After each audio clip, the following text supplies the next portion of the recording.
What up, everybody? What up, everybody? It is AC the Engineer back at you with another video on AC Reviews the World. And it is Saturday, July 26, 2025. Now, it's the start of the weekend, but we still got a lot of stories to talk about. New stories are coming out every day. New things that we need to review together. So, hey, we got a couple of things to go over. The Jacksonville traffic stop. So everybody's been talking about that. So we got some body cam footage to look at, and they did a press conference. So we'll look at that as well. And just a lot of things. Glorilla, she was arrested on drug charges. And just a bunch of other wild, crazy things. White only self-segregating plant community. So we got to talk about that. And just a bunch of other crazy things I've been seeing.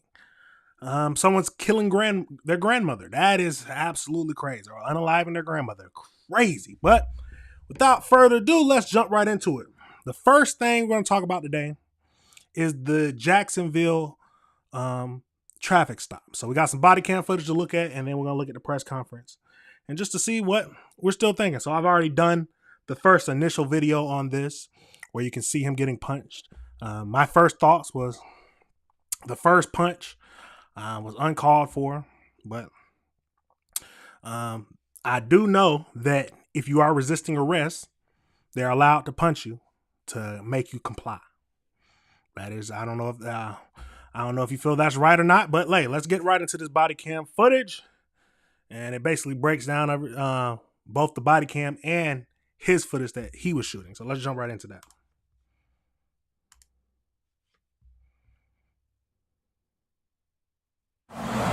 Yeah, Florida 24 Bravo Echo Charlie Whiskey on a silver Kia. I don't like this. 250 westbound Commonwealth 24 Bravo Echo Charlie Whiskey.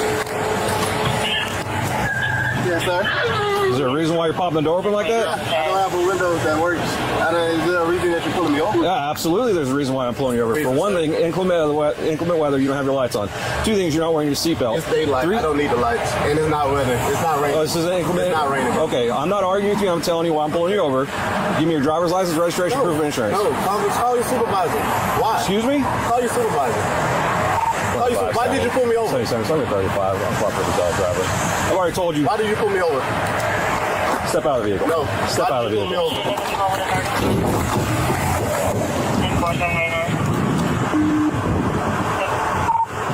25 seconds. For 94, the driver just slammed the door and locked it. Call your supervisor. Yep. Unit 230 units 1050 at West Palm and Commonwealth. 25 seconds. If anybody responding, come in from Commonwealth, block the vehicle, please. I'm coming west on Commonwealth. I'll be there in a second. Keep your hands where I can see them, sir. My camera's on too. I've already told you. Okay. Okay. Right now you're under arrest for resisting. Okay, so you are like always, you're allowed to ask for a supervisor. And he did tell him why he's pulling him over. Now, is it a good reason? I wouldn't think so, but it is up to the cops' discretion, and I'm assuming that's in the law that the weather, that you got to have even if it's daylight, the weather, you got to have your headlights on, just depending on the weather. But let's keep going. You understand? You're under arrest for resisting. The longer you take us on, the worse it's going to be.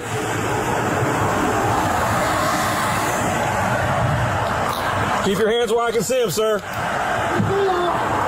Okay.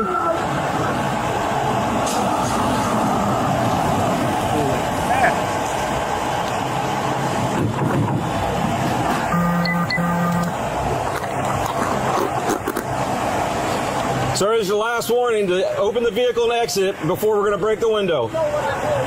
Open the door and exit, or we are going to break the window. Open the door and exit, or we are going to break the window. Well, we're conducting a traffic stop right now. You need to comply. No, he's under arrest. Hey, hold on, I'm going to push it up. Open the door and exit. You are under arrest for resisting. Open the door and exit. You are under arrest for resisting.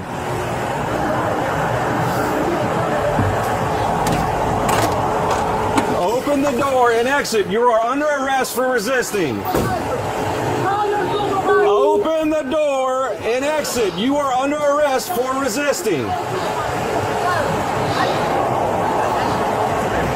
Can you unlock the door and step out? I will. Can you step out? You're being done. There's a traffic stop being conducted. You're required to comply.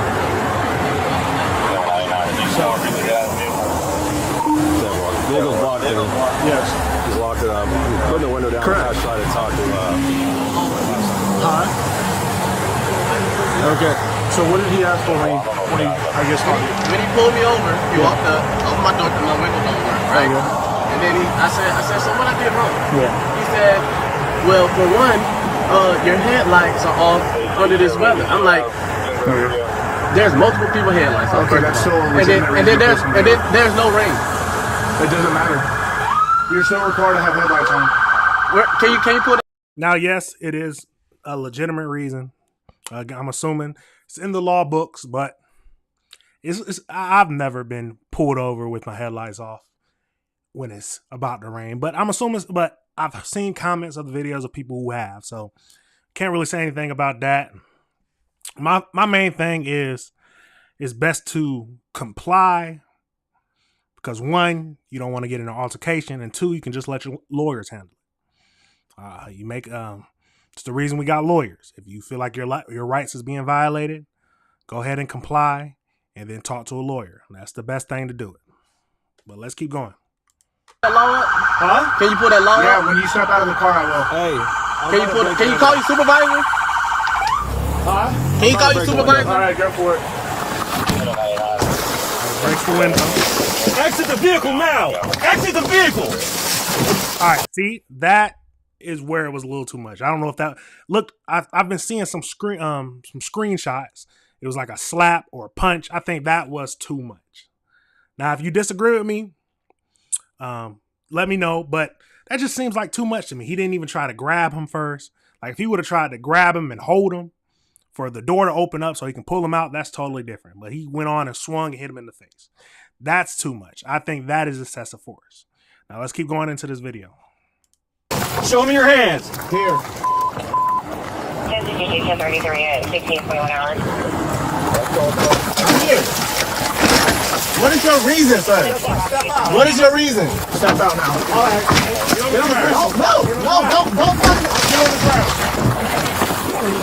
No. Now, as you've seen, he punched him in the chin. What I've done a little research on and seen some people talk about is that when you're resisting arrest, which he was resisting, he wasn't getting on the ground. He said, no, no, no. The police are allowed to hit you to make you comply. Is it right?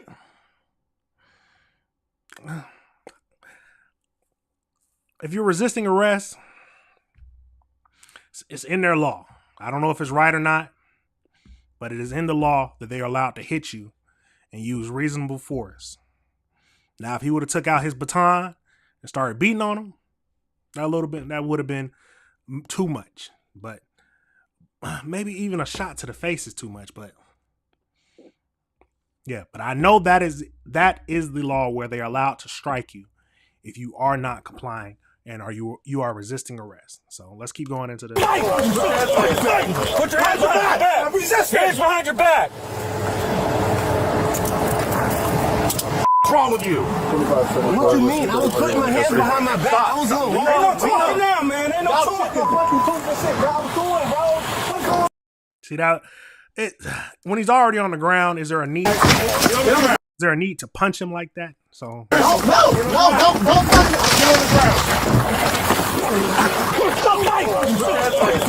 Put your hands behind your back. I'm resisting. Hands behind your back. his hands, at least to me, from this angle, his hands was already behind his back and it just kept hitting him. I don't know if they can say he was still fighting them, but the main thing is the first punch where after he broke the window, that is where I'd be like, oh no, that is too much. If you would have just grabbed him and pulled him out, then I can't really say much about it.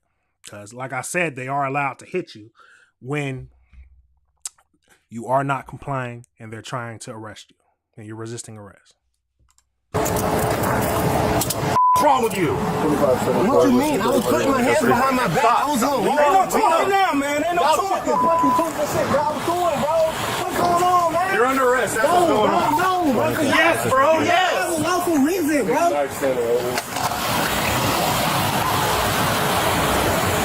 You look from the phone like that, bro? Yeah, I'm gonna take it off of you, bro. And I'm just trying to have a regular conversation with y'all, bro. That's not how it works. When they asked me to step out of the vehicle, you should have done that shit. So your partner didn't even ask. Marijuana in his right pocket. Yes, it is. So why close the door if you see him pull up? Because, man, what you mean? He talking about arresting me and stuff, bro. I didn't do nothing. No resisting, idiot. I didn't do nothing wrong. Can you back me up to the cop that's clean up? You was busting that shit, bro.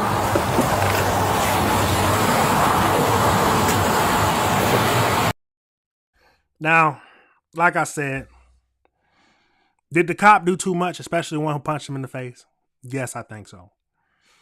Did he could have avoided all of this by just accepting it and just complying? And then if you really felt that your rights was violated, contact a lawyer? Yes. I feel like all of this could have been avoided. Is he going to get paid? Probably. Be honest, probably. They're probably going to settle. But we'll get into that press conference they held in a second. Let's finish up this video. 25. So if you start rescue, 1067, approximately 30-year-old Bravo Mike, last race. I did.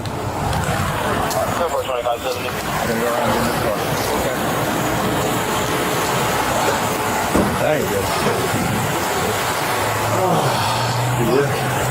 I know. You should put some those on though. No. Yeah. Oh, yeah. What you need? Tissue?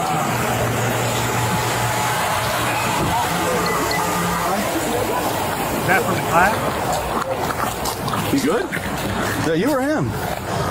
Oh, okay. Well, okay, that's for you too,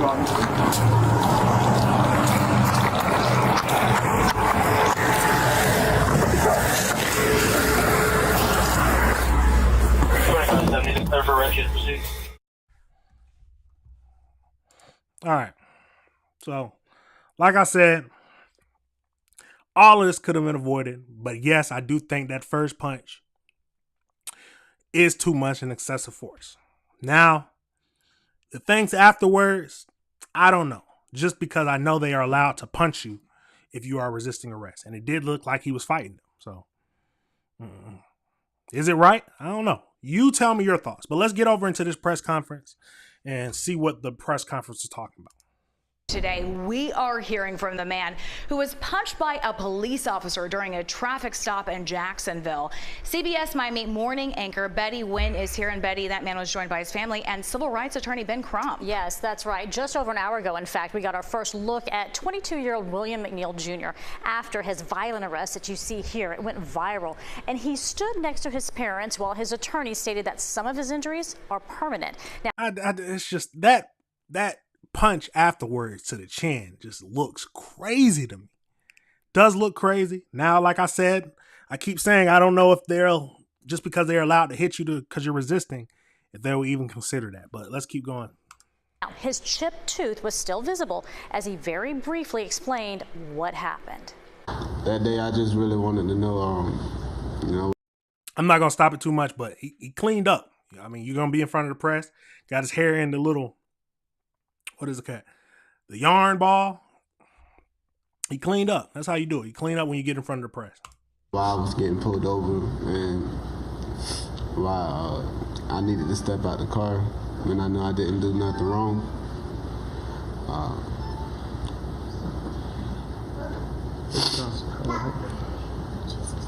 I was really just scared.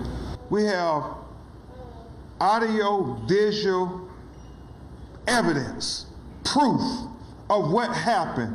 Nobody has to narrate it for us.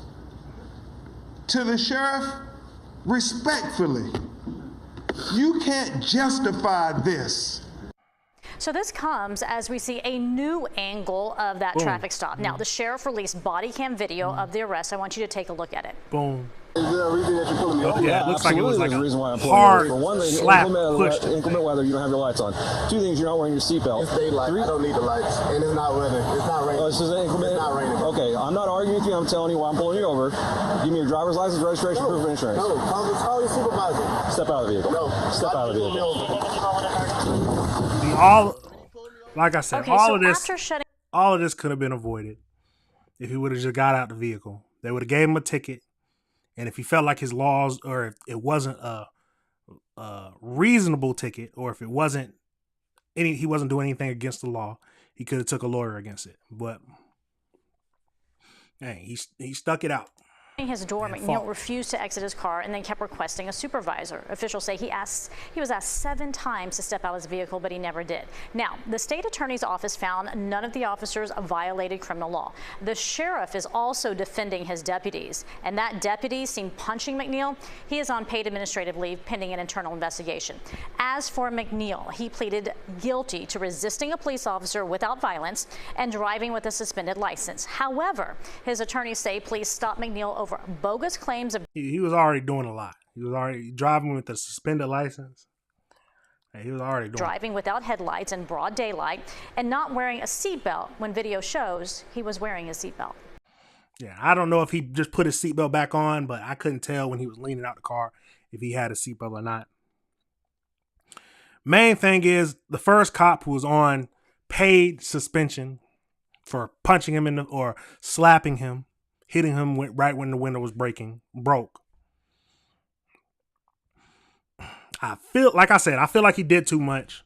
And at the end of the day, just because of the optics of this, and most lawyers, especially that lawyer, do not fight losing cases. They fight cases that they think will settle or they could win. Most likely the police will settle and he will get paid. I mean, simple as that, and the taxpayers got to pay for it. When cops do this, even if everything else was all right, them pulling him out, if they would have hit him because he was fighting them. But just that first punch, once you go one time over it, it puts the rest of the officers who are trying to do their job in jeopardy, because they're going to feel like, oh, well, if they punch me, I can get paid. If I make them to where they're going to punch me, hey, get paid. But like I said, tell me your thoughts. I think he's going to get a settlement out of this. Do you think it was excessive force? Do you think the first punch was excessive force? And how do you feel? Because I've seen it from several videos and just looking up, doing some research online, that if you are resisting arrest, they're allowed to punch you or basically use the appropriate amount of force, i.e. hitting you or punching you, to get you on the ground and make you comply. How do you feel about that? Do you think that's right? Yeah, leave me your thoughts in the comments. And hey, tell me what your thoughts. And like I said, do you think he's going to get a settlement? Most likely. Like I said, most likely. But hey, that is a wild story. And the taxpayers, at the end of the day, the taxpayers are going to have to pay for a settlement if they do settle. Or, well, no, they got insurance. So I don't know. God, but somebody's going to have to pay some money. If it's an insurance company or if it's the taxpayers. The police insurance, but no. That is crazy. That is absolutely crazy. Now, we're going to pivot now. We talked about that. We got to get into Glorilla. Yes, Glorilla. Now, I think she's a good female rapper. She's making some hits. But she was arrested on drug charges in Georgia. She gets in trouble a lot with the police in Georgia. So I think it's time to move, or just y'all family move out of Georgia or something. Atlanta might not be the place for you if you keep getting in trouble. But it seems like that she was not even at the house, and they arrested her on drug charges because drugs were found at the house. But let's get right into that and see what that is talking about. WREG in Memphis. This is News Channel 3 at 5. First at 5 on your news leader, Memphis rapper Glorilla is arrested in Georgia just days before she's set to perform at her Glow Bash at FedEx Forum. Good evening and thank you for joining us. I'm Stephanie Skurlock. And I'm Greg Hirsch. She was arrested on drug charges. However, Glorilla's attorney says there's more to the story. WRG's Raven Copeland joins us now live from FedEx Forum. And Raven, fans are wondering if this will impact tomorrow's concert there. Yeah, Greg and Stephanie, organizers tell WREG that the show will go on. Today, the FedEx Forum tweeted a ticket link for the Glow Bash, and they tweeted that out for people to buy more tickets. They said the tickets are still on sale, and that will happen tomorrow night at the FedEx Forum. Now, as fans prepare for the event, Glorilla, her attorney, and the community are reacting to her arrest in Georgia. Days before Glorilla is set to headline her inaugural Glow Bash at the FedEx Forum, she was arrested on drug charges in Forsyth County, Georgia. The Forsyth County Sheriff's Office says this all started in the overnight hours of Saturday, July 20th, when deputies responded to a burglary call at the rapper's home. The police report shows someone in the home fired shots at a group of people who broke in and stole items. The suspects were gone when deputies arrived, and during their investigation, deputies say they smelled illegal drugs. Deputies then executed a search warrant and found marijuana inside the master bedroom closet. They charged Glorilla, the homeowner, with felony marijuana possession and possession of Schedule I controlled substance. If it was anybody else, if it was another Jane Doe, it's just because it's Glorilla, they make a big deal out of it. If it was Lakeisha down the street, it would have been nothing. Glorilla's attorney, Marissa Goldberg, tells WREG that the rapper was out of town and her family was home at the time of the burglary. Your news leader went on Bill Street to hear what people have to say about her arrest. I think that's the absolutely most craziest thing I've ever heard, because she wasn't there, first and foremost. Second of all, we don't necessarily know what happened in that situation. The robbers could have left that there. Anything could have happened. She wouldn't even been there. So how do you know somebody that planted drugs there? How do you know somebody in her family that had it? How do you know it could be anything? Now, let's stop it for a second. First thing, this is where sometimes you can disagree with the cops. If I call you for a burglary because someone broke into my house and I defend myself using my weapon, why are you so concerned about the trees that are in the house? Someone just tried to break into the house and I just had to defend myself using my weapon. Why are you doing this? Like, if that's the point, why would I even call the police? Like, I called y'all there. Like, I understand that, yes, I think it's decriminalized in Georgia. I don't know what it is, but I think it's under a certain amount of decriminalization. They probably had over a certain amount, but at the end of the day, why are you calling? Why are you going at me for trees? When, it just doesn't make sense to me. I called you because someone just tried to break into my house, and now you're going after the homeowner. And Glorilla wasn't even at the house. It was her family at the house. So you arrest her when she comes to Georgia because she had trees in her house when she wasn't even there? That's crazy to me. That's crazy to me. Absolutely crazy to me. Now, and then, where's this dude at? This man. Anybody else, if it was another Jane Doe, it's just because it's Glorilla, they make a big deal. Now, I will say I disagree with that. When you're in the public eye and when you make a lot of money, you have to move differently. You can't move like regular people. You can't have people in your circle who's going to affect your future, affect what you're working towards. So she can't move like regular people just because she is not a regular person. You just can't do it. She can't move like it doesn't matter. Yes, you can't say if it was somebody else, a random Jane Doe, but she's not a random Jane Doe. She's not a random person. She is Glorilla, a superstar, and a millionaire.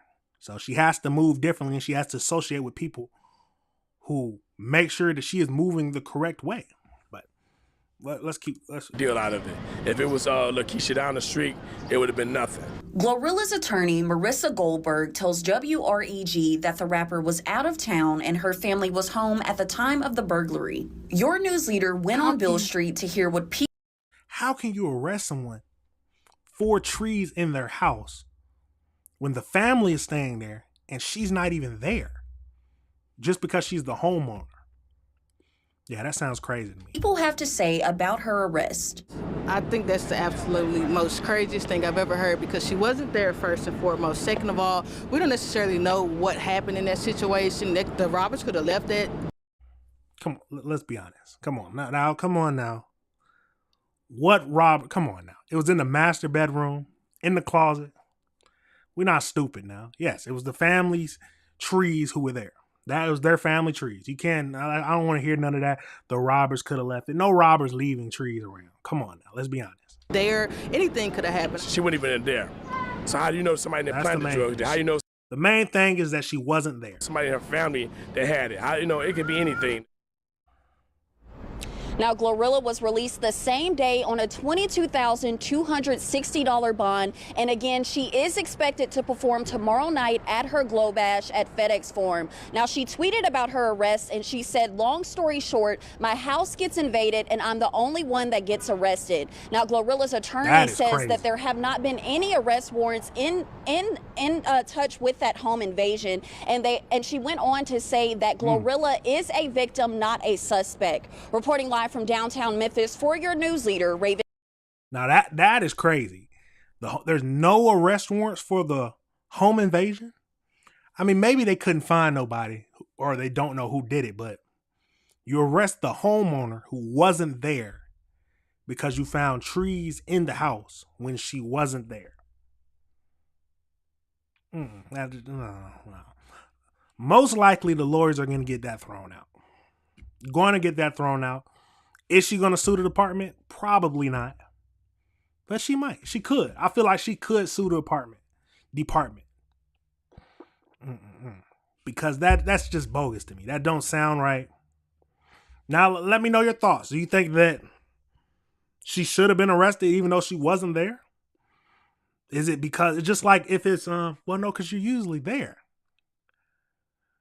And I was trying to make the point. I was trying to think like, if you have something in your car, but you're in the car. No, I've never known a situation to where the homeowner gets charged when they're not even there. Now, if she was there and they found it, I'm still questioning why they're looking or why they're concerned about the trees when we just got robbed in a home invasion and I had to shoot to protect myself. Cops have weird priorities. Some cops, I will say, some cops have weird priorities. Most likely, it sounds to me that they knew she was big and they were trying to make a statement by arresting Glorilla. But like I said, tell me your thoughts. That's a wild situation to me. I don't see why they did what they did. Do you think she's going to sue? She doesn't need to sue, of course, but that's crazy. Absolutely crazy. And there has been no arrest on the home invasion, no arrest warrants, and they're more concerned about giving her a drug charge, a felony drug charge. Absolutely crazy to me. I can't see any reason why. And it's just going to make the people, if something happens and they have trees in their house, it's just going to make them not want to call the police. Because no matter what, you're still going to be like, oh, well, yes, that happened, but we're still going to arrest you because you have trees in your house. Absolutely crazy. Like I said, let me know your thoughts, because that's a wild situation. And I don't think all cops would act like this. They might mention it to you, be like, yes, I didn't mention that, but we're not going to concern ourselves with that. I would hope that most wouldn't mention it. Like, we just went through a situation where I could be scared. I just feared for my life. Someone just tried to break in and harm me. Yeah, we understand that. But please put your hands behind your back. We found trees in your closet.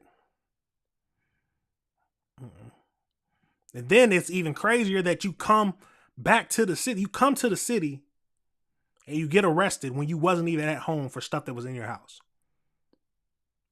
Crazy. You didn't arrest the family members. Why didn't you arrest the family? Or maybe, that's a question. Did the family members put it on Glorilla? Did they say, well, that's not mine. It's in the master bedroom, so whoever owns the house is whoever owns it. So they just went with it. Which in that case, it's not a good family. It doesn't sound like good people. Like, especially if I'm on the up, making everybody move up with me. I'm rising. And then why would you not just say it's yours? Tell the truth. Say it's yours. Even if it is hers, say it's yours. Because, I don't know. Tell me your thoughts. Like I said, tell me your thoughts. Is it the family? Did the family put it on Glorilla? It's a crazy world we live in. Crazy world. You can't even call the police if you got trees in your house and you get robbed. Or you're going to get arrested. Well, like I said, tell me your thoughts. Now, we're going to go over to Lake County. We're going to pivot over to Lake County. And it looks like, now we don't know for sure, but it looks like a woman destroyed with an excavator a house. And she had written on the walls, you effed with the wrong girl. Yes. Spray painted on the walls of the destroyed, yes, walls torn down, destroyed house was you effed with the wrong girl. So let's get right into that. Ain't nothing worse than a woman scorned. Is that the saying? Now tell me if that's the saying. But it seems to be true with a lot of these things now. Ain't nothing worse than a woman scorned. Let's get into it. All new at 5, Lake County deputies are trying to figure out what happened to this mobile home near Claremont. Thanks for joining us on this Friday. I'm Luann Sorrell. And I'm John Brown. The home was vandalized by some heavy equipment. Now, it happened early this morning on Pine Island Road, and Fox 35's Hannah McKenzie is live in that area. Friday, I'm Luann Sorrell. And I'm John Brown. The home was vandalized by some heavy equipment. Now, it happened early this morning on Pine Island Road, and Fox 35's Hannah McKenzie is live in that area right now with the very latest on this story. So, Hannah, at this point, do we have any idea what happened here? Well, John, Luann, this is the kind of destruction we're used to seeing with tornadoes, hurricanes, an explosion even. Fortunately, we are told no one was inside at the time of all this. But to answer your question, according to law enforcement, they have no leads on who did this or why. There may be a clue, though. There is a man's name spray painted on the other side of the home. So I looked that man up and I found him. He is a local here in the Claremont area. He's an elderly man. He tells me he just got out of the hospital. He also told me that he owns this piece of property, but he let a woman he knows move this trailer here and live here rent-free. Now he says himself, law enforcement, that woman's family are all trying to track her down, but no one seems to know where she is or if she had anything to do with what happened here this morning. Home sweet home? No longer. This trailer now torn to pieces. Skyfox drone getting a bird's eye view of the damage. A bed frame teetering over the edge. This chair now sitting in the front yard. Have you ever seen a scene like this before? I have not seen a scene like this before. It looks like it's been completely vandalized, like completely destroyed. Like somebody has smashed it to pieces. Lake County deputies were called to Pine Island and Monte Vista roads just after 7 a.m. Friday. Deputy Stephanie Early says someone did this with some sort of heavy machinery. Whoever did this is really angry. I hope I don't meet up with them. Neighbors like Joe Burgess stopping by to catch a glimpse. Makes me sick to my stomach. Perplexed by it all, Bob Reese checked out the choice words spray painted on the side of the home. You with wrong girl. I think it says super mom and then ped. Evidence markers now. I think it's the home. Yeah, that's definitely a woman. That's a woman. Come on now, let's be honest about it. That's a woman. You F with the wrong girl. So it sounds like to me that the woman who he let stay there rent-free, I don't know what he did. I don't know if she's just a wacko. I don't know how. But she ended up destroying the house with heavy machinery. Where did she get the heavy? Who helped her get over there? Did she drive it herself? Did she operate the machinery herself? Those are questions I'm trying to answer. I'm trying to ask. With wrong girl, I think it says super mom, and then PED. Evidence markers now litter the yard, several positioned around large tire tracks. Kaylin Kurtzinger tells us she's seen construction equipment on the property. The excavator has been there for months. It's not there now, but it has been there for a while. It's not just the house. The destruction extends to this Ford Expedition. The roof was smashed in and broken windows by heavy equipment. A woman's dress hanging on the side mirror. Nearby, some more cryptic handwritten notes. LSD for I killed someone drunk driving, still drinking. I have money. All my money is dirt. What is happening? It looks like it could be some sort of revenge. Do we know anything about that? I don't have any information at this time. Now, again, we're told no one was inside during all of this, so no injuries have been reported. Of course, you can count on Fox 35 to keep you updated as soon as we learn anything else about this developing story. Live in Lake County. So, sounds like most of that's going to be, I'm assuming, felony property damage, if that's a charge. Now, I might be mistaken, but yeah, that is crazy. Now, I don't know what's happening. I don't know if it was a scorned woman, you was messing with another woman, or sounded like a drunk driving accident where you killed somebody. In that last message we was looking at, where's that message there? That message right there. I killed someone drunk driving, still drinking. I have money. All my money is dirty. Pete, pedo?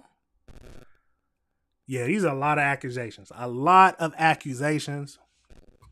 But you get your house destroyed. House destroyed. With an excavator. Now, why was the excavator there for months? They say the dude just got out of the hospital and he moved it there to let her live in there rent free. Was this always her plan? No. We'll keep up with this story because that is absolutely wild. Where is the woman at? Why did she do this? What's with all the cryptic messages that she left on around the house and at the smashed in vehicle? Wow. Jesus, that is crazy. Absolutely crazy. Now, like always, let me know your thoughts. I'm thinking it's a scorned woman. She's mad at for some reason, but it could be that she's trying to get revenge. Revenge on something that he did and got away with. So many possibilities, but we'll keep up with everything to see if there's any more information on that, because I've never seen that. House just destroyed. But crazy. Now we're going to pivot. We're going to pivot over into a teen. A teen was charged with murder of a 93-year-old grandmother. Teens are getting more deadly and deadlier by the day. Deadlier and deadlier by the day. Now we're going to see, was it his grandmother? Oh, God, some people are heartless and some people might be demons. Their souls might be demons. I don't know, but hey, let's get right into it. It's a crazy world we live in, but we got to keep living it. And we got to keep reviewing the world together. Jesus. New details tonight at 10. One family says they won't have peace until the teen arrested in the death of a 93-year-old grandmother gets convicted. His arrest took more than a year and a half. Your news leader has been digging deeper into his past tonight. Well, police will tell you he's been busy, and we found out he's been accused of even more crimes since the death of that grandmother. WRG's Brian Didlake has been following this story and has the very latest. And Brian, what else have you learned? Well, Greg, Stephanie, the suspect, Darian Taylor, was brought in by U.S. Marshals, but when we looked into Taylor's past, we learned that he had charges from not one state, but two. I was relieved for my family because there's always the threat with him on the street that there might be some violence against a family member. For more than a year and a half, Ronald Harris says fear of retaliation was a constant for his family. U.S. Marshals sending out this image of the capture of 18-year-old Darian Taylor. Taylor is accused of killing Harris's mother, 93-year-old Geraldine, and injuring two other family members back in January of last year. At the time of Harris's death, Taylor was 17 and now 18, but since then he has racked up several charges in two states. The first, WRG learned, was out of West Memphis in January of this year, where Taylor and others were arrested for theft after a series of smash and grabs. Fast forward 4 months to May, we saw Taylor end up facing even more charges, theft-related, just days apart. The first incident, Taylor was accused of stealing a firearm from a home prior in April, but was found with that same weapon during the recovery of a stolen vehicle. He posted bond, but less than 5 days later ended up back in trouble after being accused of stealing Mercedes-Benz vehicle parts in a separate stolen vehicle. Now, let me say this. Sounds like he's living that life. He is a criminal. He is a YN. He's already gone down the wrong path. It's as simple as that. Doesn't have good, well, he could have a good family in his life, but it's going crazy. 16-year-old, and you end up killing a 93-year-old grandmother. Some people are sick. Some people are sick. Some people are demons. Some people got something in their heart. Not much you can say, but it sounds like he needs to be in jail for a long time. Maybe life. Probably life. But let's keep going and finish up this video. Which had not yet been reported. But Harris says outside of Taylor's troubled past, a more serious concern with the court process. The police knew, but they couldn't bring the case because the court said, nope, you got to have more evidence. You got to have more evidence. And that took a year and a half. The family says that's the amount of time it took to get back key DNA and ballistics evidence. The Shelby County District Attorney's Office has been championing faster processing times. Last month, the Shelby County Commission approved $1.5 million that will get the ball rolling on a local crime lab. The commission also okayed 4 additional scientists to work at the state crime lab in Jackson, solely working to help solve Memphis crimes. Right now, evidence is sent to the TBI crime lab in Jackson, which takes more time. We have to move forward and stay on top of the court system to make sure this case moves forward. It takes a year to get back DNA? That is crazy. That's crazy. And now WRG has reached out to both the Shelby County District Attorney's Office as well as Memphis Police to see if there are any updates about the pending crime lab. We'll let you know when we hear back from them. For now, we are live here in downtown Memphis. Brian Ditlake for your news leader, WREG, News Channel 3. All right. Absolutely crazy. Absolutely crazy. Now, you already know. Let me see, because this is a crazy story. We got to see if there's any more information. So Google's always our friend. Google's our friend now.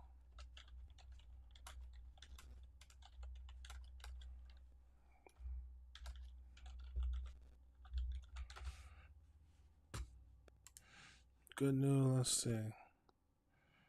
Anything else? Let's see what it's talking about. So let's get right into it. Pull this up a little bit more. Let's get into it. So let's see. Darian Taylor charged with first-degree murder, 2 counts of attempted first-degree murder, 2 counts of aggravated assault, was taken into custody by the U.S. Marshals. Victim Harris, I'm not even going to try to say it, was found dead in her home in the Glendale neighborhood of Midtown, January 17, 2024. 2 other female victims had been shot as well and were taken to hospitals with critical injuries. Officers say that the shooting started from a disagreement between a family member and 2 men. Marshall said the investigation led to Taylor, who was 17 at the time of the shooting, and a warrant was issued for his arrest. I was relieved for my family because this has always been a threat on the street. There's some violence against the family members. For more than a year and a half, Harris said she feared retaliation was a constant for her family. At the time of Harris's death, Taylor was 17. He is now 18 years old. WREG found Taylor had passed charges from 2 states in January in West Memphis, Arkansas. And then Taylor and others were charged for theft after series of smash and grabs. In May, he had more theft charges just days ago. The first incident Taylor was that he was accused of stealing a firearm. So that was what we talked about before. See, that's crazy. The family said it took a year for it to get DNA ballistic evidence. That is a crazy time. How does it take so long? What is the taxpayers paying for at that point? So they approved that 1.5 commission for a new crime lab. That is crazy. That is absolutely crazy. Now, tell me your thoughts. You think you should get life? What are your thoughts? Because that is absolutely crazy. Now, we got to go to another. Someone killing grandparents as well. So, in Orlando, a man is at the court crying after killing grandparents. Now, we'll see if that was his grandparents or not, but let's jump right into it. I don't understand why people people tend to cry after they've done something horrendous. Like, what did you expect would happen? Like, there's no point. You should have got the crying out way before you get to court. Like, your life was over. Like, there's no reason to cry no more. Maybe it's actually hitting you for the first time. Oh, well, my life is over. But that is absolutely crazy. So let's jump right into it and see this man crying. A man who's accused of killing both of his grandparents at their home in West Melbourne broke down in court today. Thank you, deputies. That is our big story at 5:30. The suspect's family says that when they saw this mugshot behind us, they didn't even recognize him anymore. He's also accused of shooting a neighbor. Fox 35's Randy Hildreth is live at the Brevard County Jail tonight. So, Randy, you found out that his grandfather was... Let's back that up a tad. A man who's accused of killing both of his grandparents at their home in West Melbourne broke down in court today. Both of his grandparents. Thank you, deputies. Nah, no need to cry now.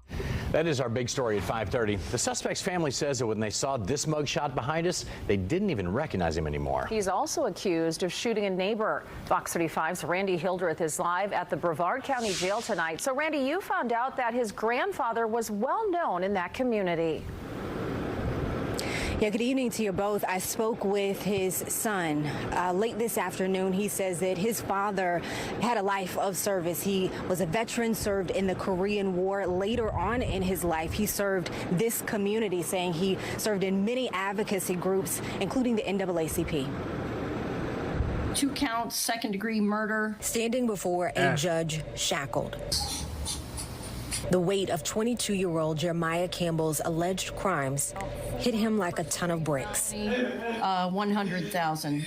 Campbell told the judge he didn't want a court-appointed attorney Friday before deputies wheeled him away. Thank you, deputies. Campbell is accused of killing his grandparents, 83-year-old George White and 81-year-old Mary. Now, what kind of man kills his grandparents? Your grandparents. And then you start crying in court.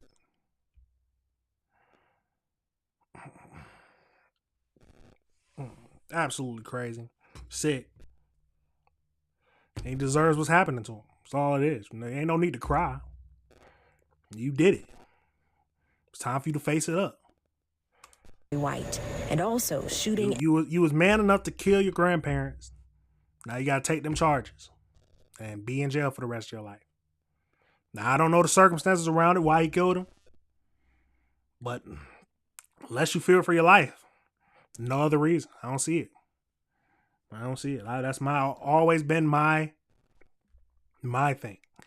Unless you're fearing for your life, fearing for the life of someone else you care about, there's no reason to take a life.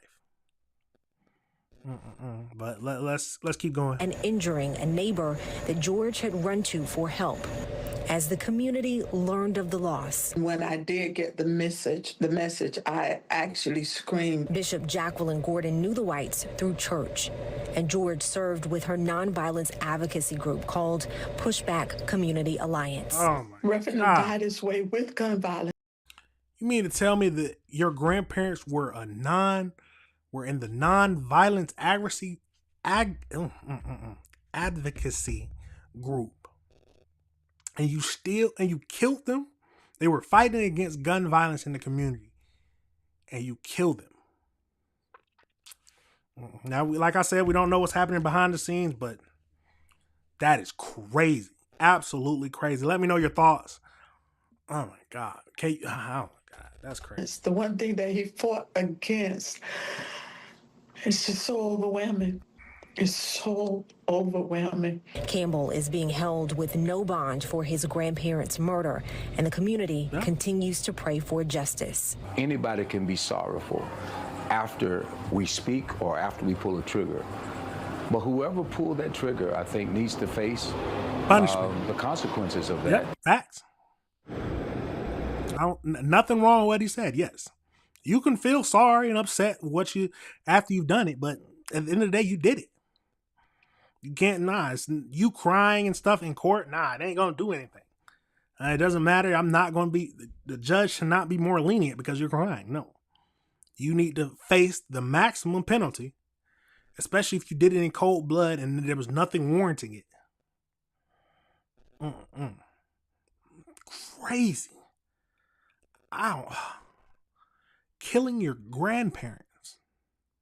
You know how many people miss their grandparents and wish they could see them again, and you're over here killing yours?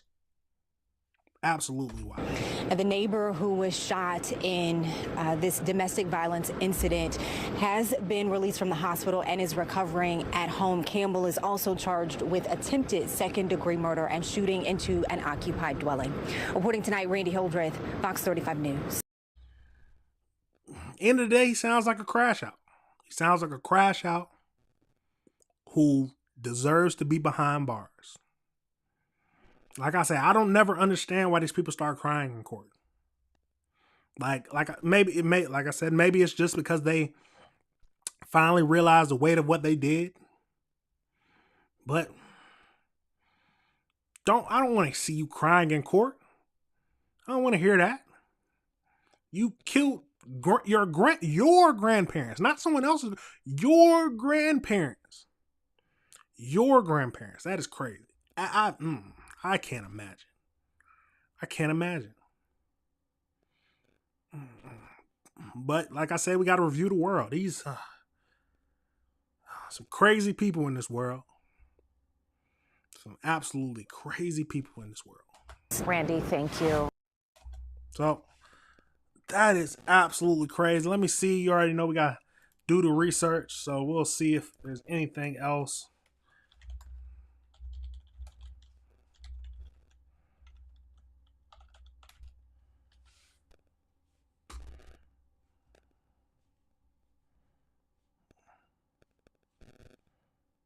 Let's see if there's anything else.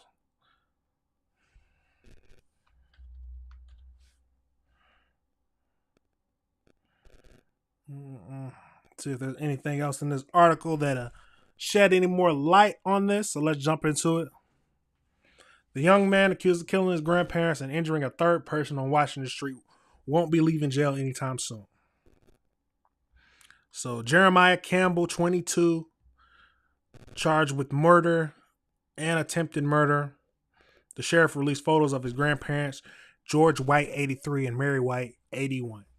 The agency says Campbell killed them on Wednesday night. The sheriff said he shot his grandparents at the couple's house and then shot his grandfather through his neighbor's front door when George Wright went over to call for help. This man is a sick man. At the same time, the sheriff says Campbell shot the neighbor's granddaughter through the front door as well as she tried to call 911. Her grandfather, Terry France, told the county community correspondent James Sparivo, whatever her name, she's recovering at home now. She's home from the hospital and she's doing well physically. Mentally, she's still upset about it. Of course, that's a terrible, crazy situation to be in. French said the suspect shot 6 times at his door, bullets flying all through my house and with my family in it, he described. I hope they put him in jail for the rest. Yes, put him in jail for the rest of his life.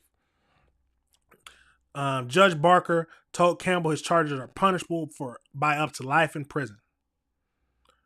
French wonders what the suspect motives were. That is a question I'm asking, he said. I have no clue why or what reason the young fella had or what they had over there that he wanted. They did not find a motive in the investigation. Jesus. I wonder what is the motive? Why would he kill his own grandparents? What was he after? There's so many questions that's going through my mind. Why would you kill your own grandparents? Crazy. Now, like I said, let me know your thoughts. What do you think his motive could have been? Some people are awful human beings. I don't know if that's just what's happening now. God, that is crazy. Killing your own grandparents. Absolutely crazy. Now, we got to switch over now into the next video thing we're going to be looking at now. Teens. So some teens got 9 life sentences for killing their friend. 9 life sentences for killing their friend. So we'll jump over right into that because that is a wild thing to do. So let's get into that. It's a crazy world we live in, but let's jump into it.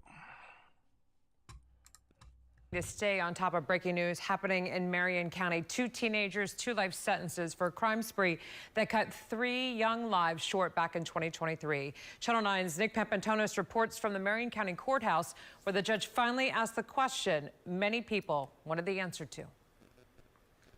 After more than a day of listening to how these teenagers turned on one another, the judge questioned a witness himself, and we learned this was all because somebody wanted somebody else's gun. We will not tolerate violence from anybody, whether they're juveniles or adults. Prosecutors solemn as they praised the 2 life sentences given to 2 Marion County teenagers who murdered their friends.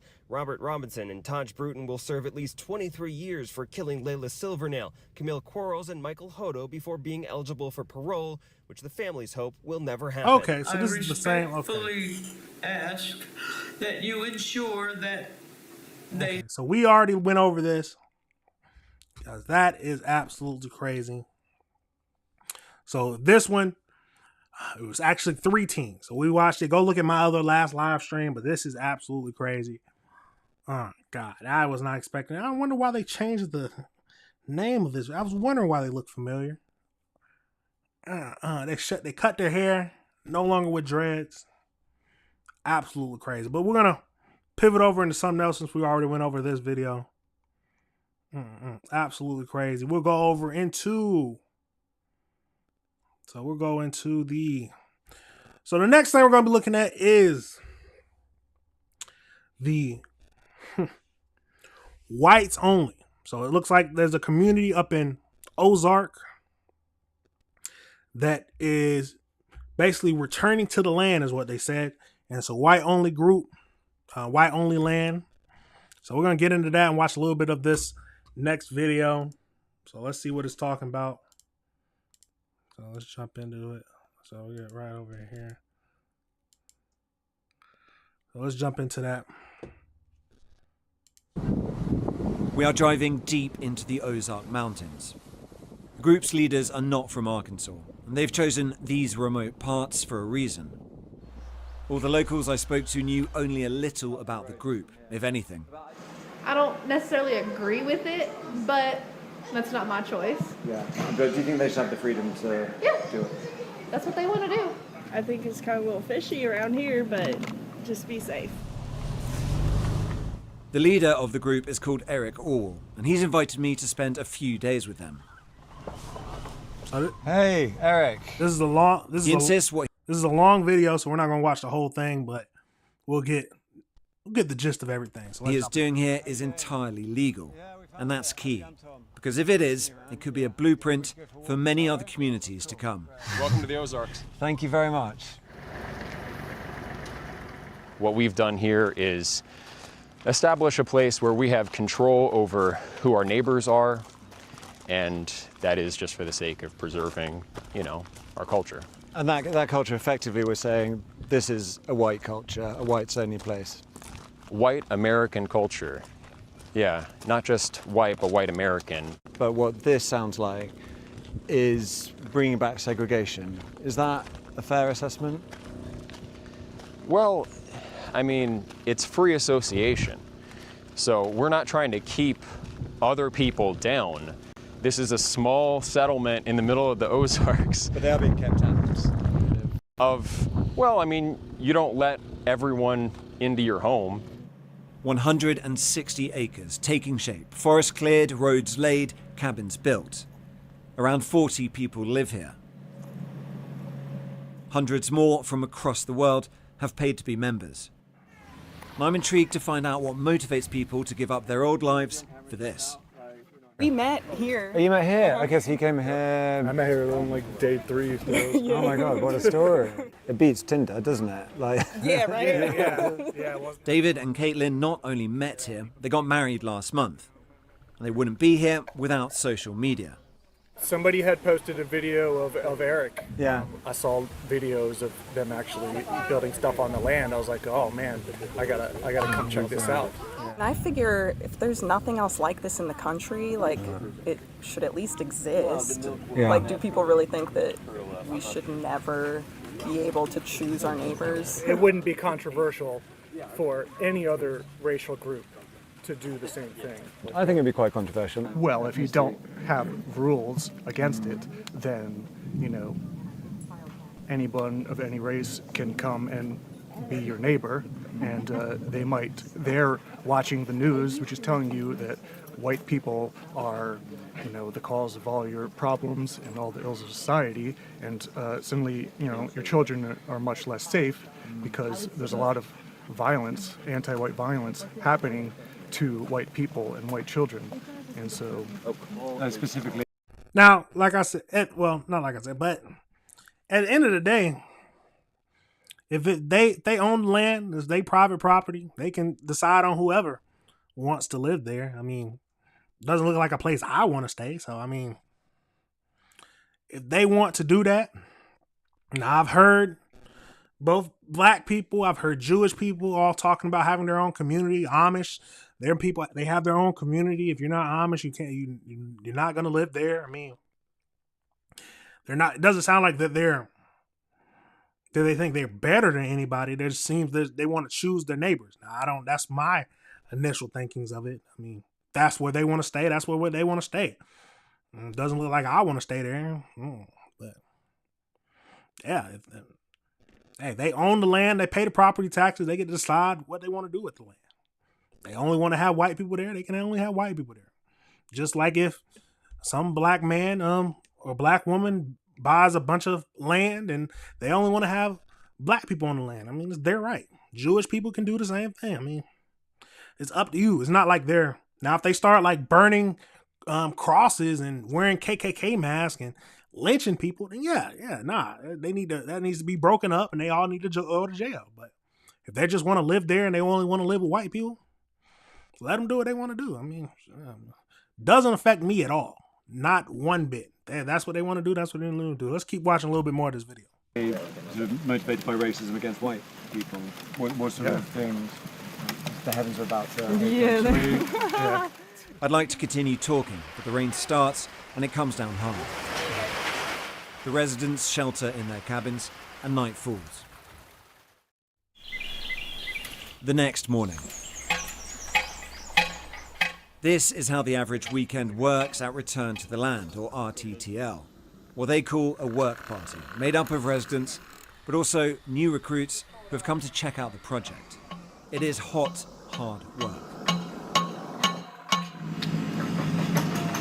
To join RTTL, you have to sign up to the Private Members Association, or PMA.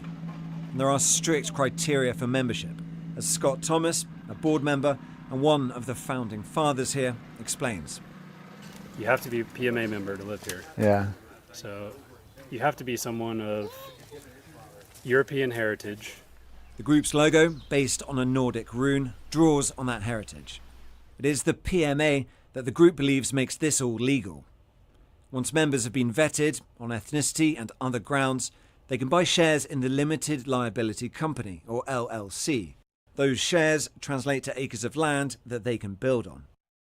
Peter Seri is the brains behind the legal side of things. Civil Rights Act is there for a reason, and this is a way around it? Yeah. Do you think it'll survive contact with the legal system, the courts, if it came to that? Hopefully. Do you think it's racist or not? Do you reject that term? Do you embrace it? I don't know about that term. I mean, people use it in a lot of different ways. I'm sure there's a lot of people on the internet who would call me racist.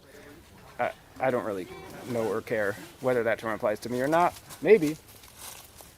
Scott, what do you think? Yeah, I almost don't know what racist means anymore. Like it's you call it racist. There's a prejudice towards someone who's from a different ethnicity. Well, actually, the modern definition of racism, according to critical race theory, all white people are racist automatically. I've never believed that. A lot of this is reaction to left-wing identity politics, critical race theory, and movements like Black Lives Matter. And fundamentally, this is identity politics, but white identity politics. And what they're building here is a safe space for people of European ancestry. It's exclusionary, it's sort of an attempt at segregation. Right. Is that fair? Probably. Self-segregation. While the men labour labour at do. the roadside, the women of Return to the Land are at work too, looking after the 6 children who live and are homeschooled here full-time. And they're preparing food for the weekly community dinner. The theme tonight, colonial. I don't know, dinner's really important. I like feeding people, so I didn't want to put this off any longer than I already had. Back in the day. Now, let me say this. Now, if they believe that white people are superior, or they think that are the superior race, and they're teaching their kids that they should treat other races as inferior, then yes, this is an absolutely wrong place. But if they're just want to be only around white people for some reason, I think they're, like I said, I think they're limiting themselves, but I don't see anything wrong with they buy the land and they can decide on who lives there. I mean, that's the whole thing of ownership of the land. If I buy land, I get to decide on who lives to live on my land. That's as simple as that. You can say anything you want about it, but if for some reason that someone buys some land and they wanted only black people or only Jewish people on their land, that is what that's what they get to do. It's as simple as that. But let's keep going and watch a little bit more of this. When we first got the land here, there were only about 5 guys. I was living 40 minutes from here, and Jennifer was the first, family to be on the land full time. So we started community dinners back then, and it would be pretty relaxed because there weren't many people. But it is nice. It's slowly growing. So They've come here to live for a variety of reasons, but their dedication to the mission is absolute. My name's Nikki, N-I-K-I. I'm 32. Cool. I'm a lady. My name's Allison, A-L-I-S-O-N. I'm 29. Right. And Caitlin, C-A-I-T-L-I-N. I'm 31. I think people just have a large misunderstanding of what's happening here. Yeah? Yeah. What's the biggest misunderstanding? Well, that we hate everyone else. Yeah, it's not about that by any means. It's a loving movement. I mean, on that aspect of it being loving, I suppose the counter argument would be it could be a very loving community if you're part of the community, but if you're black, or if you're Jewish, or if you're gay, you can't be part of that community. They can have their own communities, and they already do, and I think that's great for them. If other people are allowed to do it, I don't really see why whites aren't allowed to do it. It doesn't make any sense. But the goal is to have lots of these communities, and for it maybe not to be rural, for there to be cities on the same basis, right? Yeah, that would be neat. I look forward to seeing how this movement grows over time.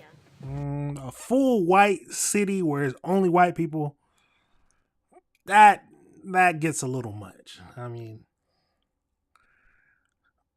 that gets a little much. Now, if for some reason someone bought an entire town, basically like what they're doing here, if they bought an entire town and they own the town, all right, then end of the day, they can decide on who gets to be there. It's their property. It's private property. So they get to decide who's there. There are other ways to increase numbers. Nikki, Caitlin and Alison all met their partners at the community. And RTTL is explicit about this. It has an online fundraiser to give cash rewards to parents of newborns as a means to incentivize population growth. Just before we arrived, they had donated $1,000 to a family for having their 6th child. Is that part of the mission as well, to sort of have big families, to make the community bigger? Is there a sort of pressure there? I don't think so. I don't feel particularly myself, I don't feel any pressure to like have a big family. I think there's a kind of expectation here that you do want to, as part of helping grow this thing, that you're going to have kids.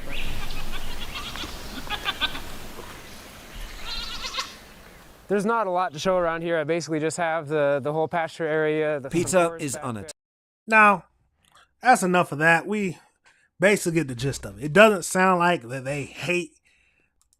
Basically sounds like they want their own place for white people. I mean, it doesn't seem like it's, like I said, if they were out there spewing that all black people are below them, all Jewish people are below them, then they start burning flags, holding KKK rallies and stuff like that, then yeah, I'm starting to see a problem here. It shouldn't be like that. But if they just want to buy them a small place, own the land, pay the property taxes, and they control who was their neighbor, hey, let them be. It doesn't look like a place I want to live. Not at all. Now, if you're the type who, yeah, you want to live here and they're stopping you from live there, I mean, why do you want to live there? Why do you want to be in a place that no one wants you around? Is it just for the fact that you feel like you have a right to be anywhere you want to? Now, let me know your thoughts. Do you think that this is wrong? Do you think that they're racist?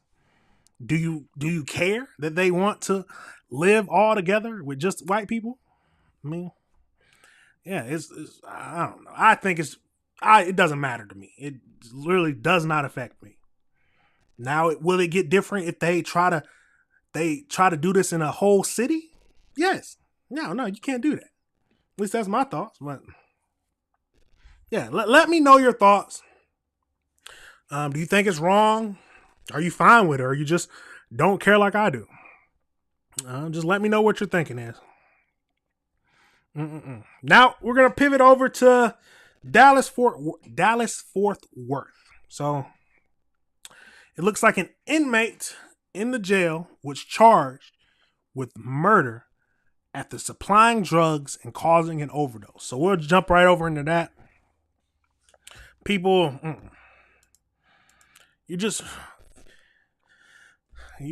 guess you already committed to the life of staying in jail. That's all it sounds like to me, that they're fine with staying in jail for the rest of their life. But let's jump right into it. 21-year-old Dallas County Jail inmate died from a drug overdose. The sheriff's office says another inmate, a 26-year-old, now charged with murder for smuggling and distributing the drugs. Fox 4's Stephen Dial live at the jail with more. Stephen. Yeah, Daisy Zuniga is the person charged with murder in this, connected to that fentanyl overdose. And according to court documents, they say that she admitted to smuggling them inside her body. I backed that up a tad bit. Daisy Zuniga. Stephen Dial live at the jail with more. Stephen. Yeah, Daisy Zuniga is the person charged with murder in this, connected to that fentanyl overdose. And according to court documents, they say that she admitted to smuggling them inside her body. She had it in her cat. The investigation started July 13th when 21-year-old inmate Quinetta Brinkley died at Parkland Hospital. Brinkley was found unresponsive at the jail. Investigators say she and other inmates consumed fentanyl. A total of 4 inmates were said to be in medical distress. We asked Commissioner John Wiley Price for his reaction to the smuggled contraband. Fentanyl is so Officer deadly. safety is an imperative, and so they're looking primarily for weapons, but they're not exploring, all of their cavities, and unfortunately, sometimes some things happen. I mean, we do pat down searches. You can. I don't think they can do anything like a cat search. But that sounds crazy. Court documents say sheriff detectives went into a cell and observed a blue baggie containing a white substance, which gave a positive result as fentanyl. When detectives interviewed witnesses, one of the inmates told them the group ingested the drug once between lunch and dinner, then again after dinner, and that was when the victim became unresponsive. 26-year-old Daisy Zuniga is now charged with murder in connection to Brinkley's death. Zuniga was arrested on July 11th for drug possession and trespass. Investigators say Zuniga admitted to supplying the drugs.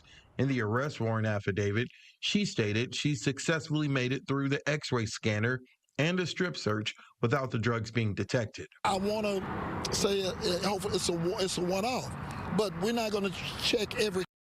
People will do all sorts of things to sneak drugs in. Fentanyl is so deadly. I don't understand why people go to use it. Maybe the cheapness, the easiness of getting it. But you saw she made it through the X-rays, the scanners, the pat downs, because she had it in her cat. Let's be honest, that is, and there's nothing you can. I don't see if there's anything you can do about that. I can't see there's anything you can do about that. Cavity, we can't. But the officers know what to do. Commissioner Price said while the death is a concern, he does not think this incident is an indictment on jail staff. The officers know what to do. They're doing that. So they're not totally reliant on just what we call the screening machine. They're patting people down as well. When you look at urban counties, when you look at where Dallas County is on in-custody death, I mean, we're at the bottom. And he is accurate on that. The last in-custody death in Dallas County was earlier this year, according to John Wiley Price. Some neighboring counties have had more reports that have been reported. We reached out to the Dallas County Sheriff's Office to see if they had any further comment beyond their statement yesterday, and they said, Now that is, where's she at? So she was arrested, and she was able to sneak. I'm assuming she was arrested on drug. Hold on, let's see what she was arrested for. One of the inmates told them the group ingested the drug once between lunch and dinner, then again after dinner, and that was when the victim became unresponsive. 26-year-old Daisy Zuniga is now charged with murder in connection to Brinkley's death. Zuniga was arrested on July 11th for drug possession and trespass. Okay, so she was arrested on drug possession and trespassing. I'm assuming when they found her, or when they arrested her, she hid the drugs inside of her box and was able to make it in to the jail from scanning, pat downs, and get it out. And she was able to get it out, and she ended up selling it. And we know what happens from there. Some drugs, any kind of drugs, these drug addicts that are in the prisons learn that you have drugs. They don't care what kind it is. They end up taking it and then dying from overdose. They said 3 or 4 other girls was also in critical condition because of it. I'm going to say this all the time. Some people are stupid. Oh, God, some people are stupid. Now you're in jail. You was just in jail for possession and trespassing. Now you're in jail for basically almost life because you snuck drugs in, and you god dang, I mean, Jesus, sick, absolutely sick. Zuniga was arrested on July 11th for drug possession and trespass.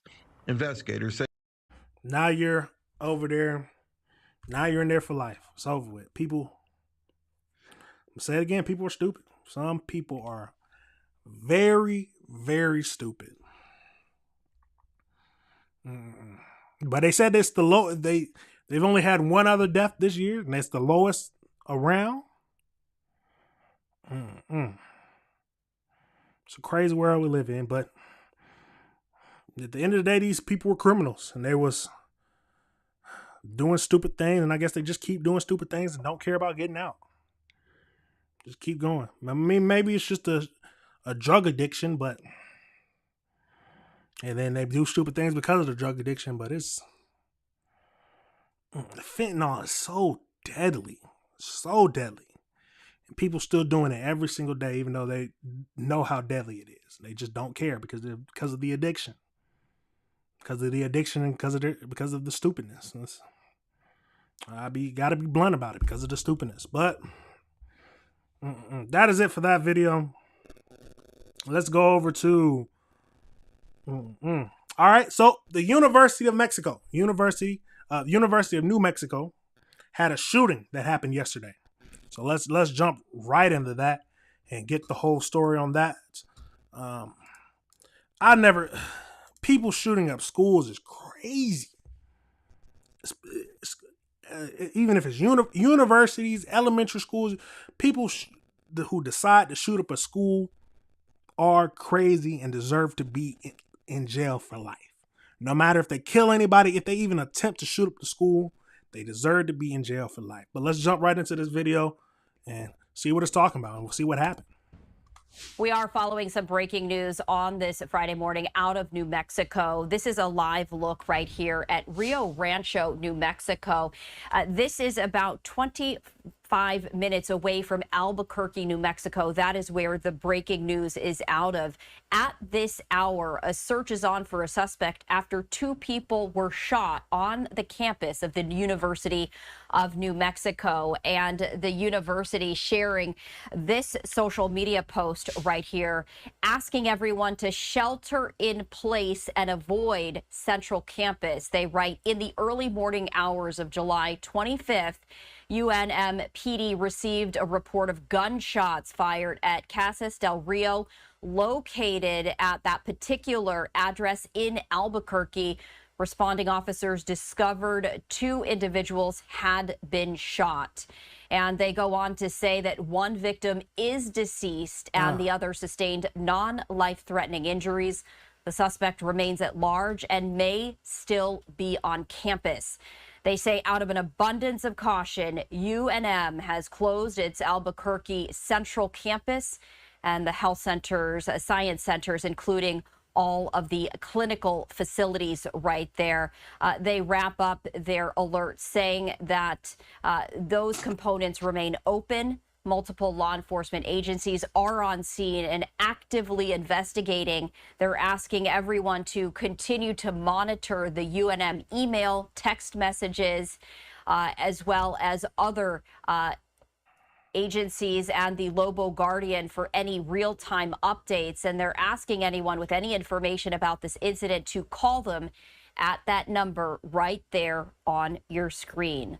A live look right here at Rio Rancho, which is about 25 minutes away from Albuquerque, which is where UNM's campus is located right here. And a little more information as well from UNM. The Central Campus does remain closed.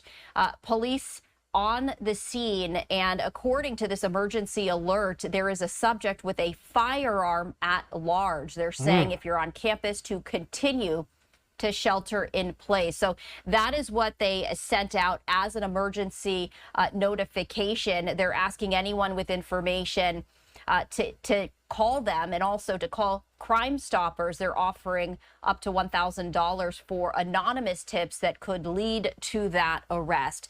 All of this happening early this morning at around, and that's all they said, in fact, early morning hours of this Friday, saying that they received a report of gunshots fired. When responding officers arrived to that scene, they discovered 2 individuals had been shot, 1 victim deceased, the other with non-life-threatening injuries. But according to this emergency alert, the suspect with a firearm remains at large and could still be there on campus.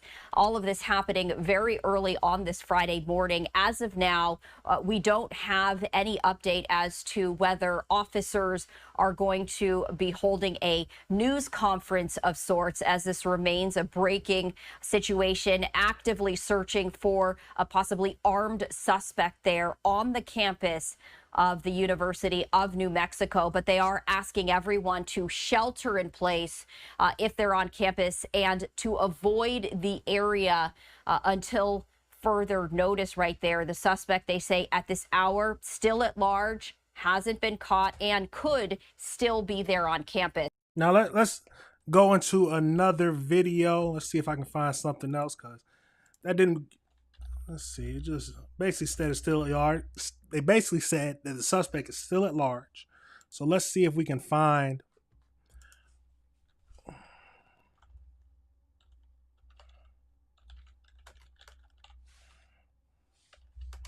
See if we can find some more details about it.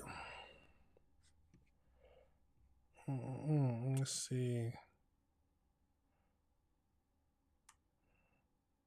Yep, the most recent video is right here, so let's jump over into that. An early morning shooting on the UNM campus. This is video our Sky 7 chopper gathered of the crime scene on campus earlier today. Officials say the shooting happened at a residence hall near Vassar and Campus Boulevard. We do know students attending freshman orientation were staying on campus.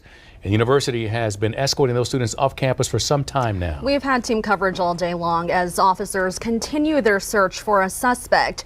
Jason McNabb starts us off with updates from investigators. Well, Darlene and Ron, the scene has not changed much from how it looked earlier in the day. There's still a heavy presence from New Mexico State Police, as they are the lead investigator in this shooting. And Ron, as you said, we have seen state police escorting students away from this building who have been sheltering in place here at UNM all day. Now, we still know that 2 people were shot inside of the Gila Tower here at Casas del Rio. Now, that has been confirmed by UNM's president in a letter sent out to students earlier in the day. Now, 1 person is dead and another is injured, but is expected to survive. Members of the UNM Lobos football team were staying inside the building when the shooting happened. They told KOAT this morning exactly what they saw and heard. Last night me and my boys were chilling, watching a movie upstairs. Then all of a sudden we just heard like shots, like crazy shots. And after that, we like peeked over our blinds, and we just see some kids running. Are they still there? Crazy. Now, we are still working to find out who the victims are, and we're also waiting on updates from law enforcement on the latest status in that ongoing search for the suspect. Now, one of the football players we spoke to said he did see someone jump out of a 2nd-story window of the dorms shortly after the shooting, but couldn't get a description on that individual. I'll bring you those details coming up on Action 7 News at 5. For now, I'll turn things over to Julian Paras. Well, Jason, since we arrived, we've noticed that there has been a massive law enforcement presence throughout the day. And in addition to that, at the same time, there's been a shelter in place, as you mentioned. This happened after the shooting. Now, in these situations, there are options that people can do to make sure that they are safe. There are 3 options, as a matter of fact. One of them is to hide. The second is to evacuate immediately or to take action against the shooter. That is only if the opportunity presents itself. Now, our crime expert, Paul Zeich, says following orders given by law enforcement agencies is the most important option. Makes sense, yeah. If you find yourself in a situation where you're already locked down, you're sheltering in place, don't try to move about freely. Make sure that you're obeying law enforcement's commands. They have a plan in place to get you out safely. Now, behind me earlier today, UNM staff and law enforcement were escorting some of those orientation students. Officials tell me there were at least 400 of those students that were transported from shuttles to a safer space while this investigation continues. For the time being, I'll send it back to you guys in the studio.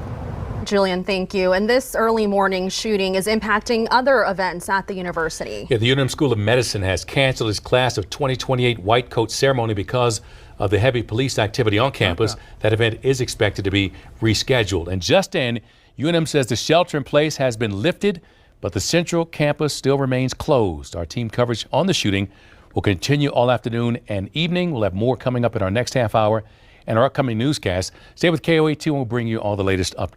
Now that seems like that's the most recent YouTube video, but you already know we got to see if there's any more updated articles about it because, hey, we have to see if the shooter has been found.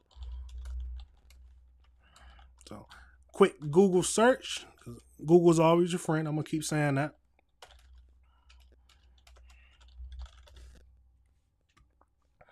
See if there's any more new, most recent.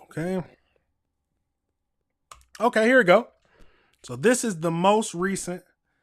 This was, let's zoom in on this some. Wow.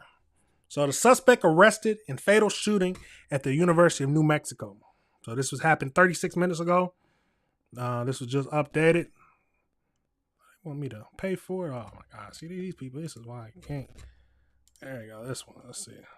So a 14-year-old boy was shot and killed earlier Friday while playing video games with the other teenagers in the University of New Mexico dorm room. New Mexico State Police said after an hours-long manhunt, John Futinez, if I'm saying that name wrong, it doesn't matter because he's a killer, was arrested Friday afternoon. The police chief, Tori Wessler, told reporters during the evening news conference held on the university campus. Futinez, one of 4 occupants of the dorm room at the time of the shooting, was being held in state police custody while agents prepared charging documents for the open count murder and other crime.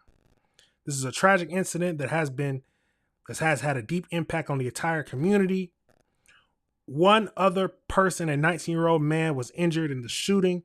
Wessler did not identify the injured person and declined to name the 14-year-old. He added police did not have reason to believe that there were other suspects in the shooting, and it appeared that it to be an isolated incident. University police responded to an alarm at 1:36 a.m. Friday. Wessler said that there were discovered blood, broken windows, and ultimately the dead 14-year-old. About an hour later, the 19-year-old admitted himself to the University of Hospital. Wessler said that the 4 were hanging out in the dorm room, which belonged to one of the occupants, students playing video games when the shots rung out. He said the police were still investigating while gunfire erupted. He also declined to discuss the 14-year-old on campus and what relation it had to the other room. The other 3 occupants of the room fled with Fernandez, whatever his name is, leaving a trail of evidence throughout the campus. Wessler said a coalition of multiple agencies, including state police and Federal Bureau of Alcohol, Tobacco, and Firearms and Explosives, the Bernalillo County Sheriff Office. If I'm saying that wrong, I can already say I'm saying that wrong. And the police worked to track him. Aided by license plates reading technology, police arrested him during a traffic stop around 2:30 p.m. Okay. Says he was returning to the complex around 3 a.m. Friday when he was stopped by the police. The 18-year-old quarterback in University of New Mexico program was out late at the concert. Was not allowed back into the dorms, which is now, who is this? This is Perry had been staying at a complex where the shooting left. And another team for So, yep, it looks like he was arrested. The Futinez. He was one of the residents of the dorms. Jesus.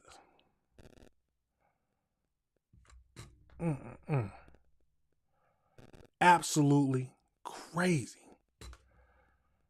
Absolutely crazy, but that is wild. Let me know your thoughts on that.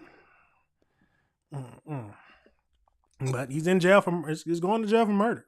Simple as that. Murder, attempted murder, and any other crimes that they have to throw at him, because he's going to be in jail for a long time.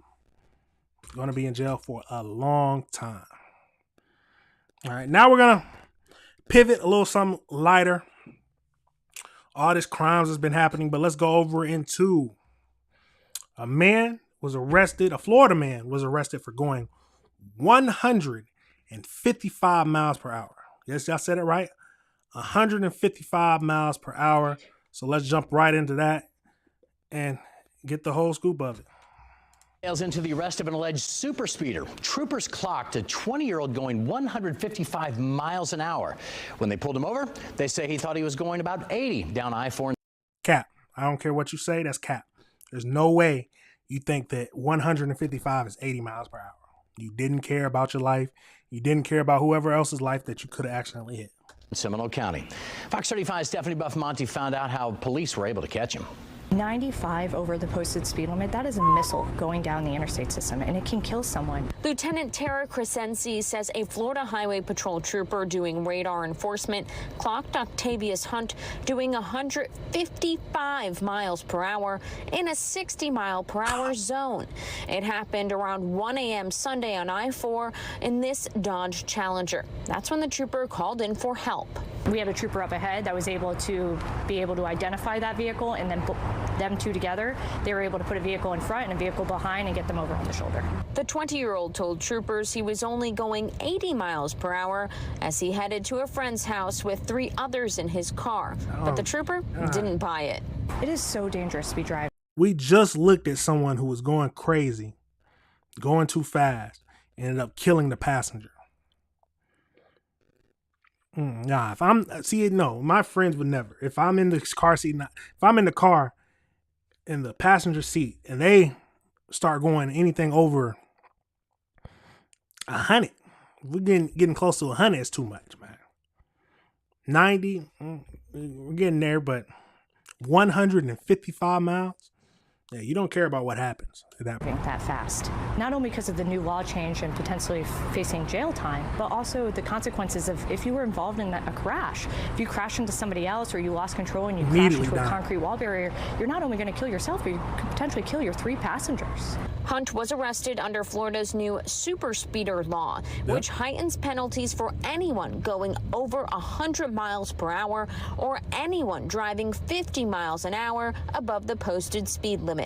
He also faces an expedition of speed charge. To be traveling. They say he was going 95 over the posted speed limit. 95. Absolutely crazy. Yeah, at those high speeds, it's hard to control the car, no matter how good a driver you are. One misstep, one little overcorrection, and you're crashing. And then if you hit someone, you're killing yourself and you're killing the victims. And you're killing the other car you hit. And the passengers, yeah, don't even have to think about it. The passengers who are riding with you are also dead as well. That's absolutely crazy. And it was a teen too. 155 miles per hour, you were obviously trying to show your passengers what that vehicle could do, and luckily we were able to stop you before it became a tragedy. And tonight, FHP has a message. So if you are a parent, be a good role model, explain the consequences, that it could destroy your life over a stupid mistake. Reporting in Altamont Springs, Stephanie Buff-Monty, Fox. That's simple as that. Some people just don't understand how stupid their mistakes are, how stupid things can be. 155 and a 60. Now, like I said before, if you see someone speeding like that behind you in your rear view, don't move. Do not move. Because if you move and then they accidentally try to overcorrect and you accidentally get in their pathway, they was already planning on moving out of your way or moving around you.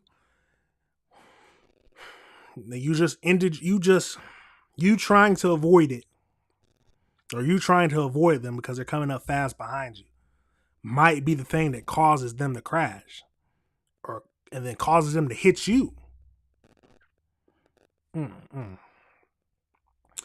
Now, it seems like he was a teenager trying to How old was he? How old did they say he was? Let me back that up and see how old they said he was.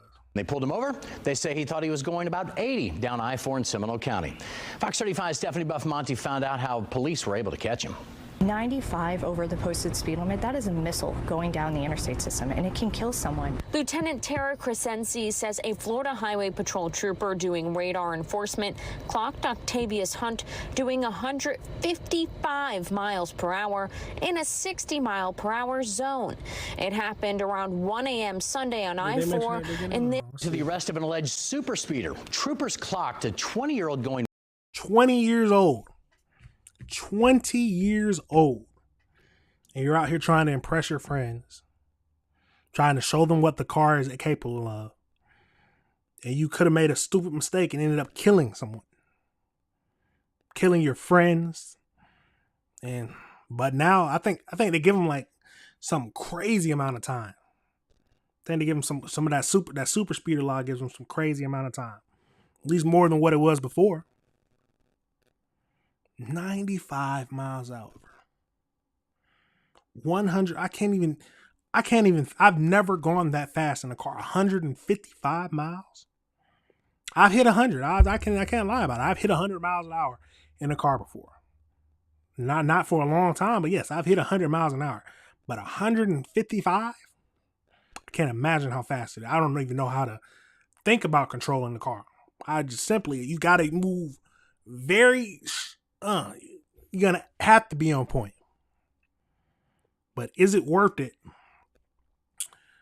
for the possibility where you could kill yourself, your passengers, or kill someone else?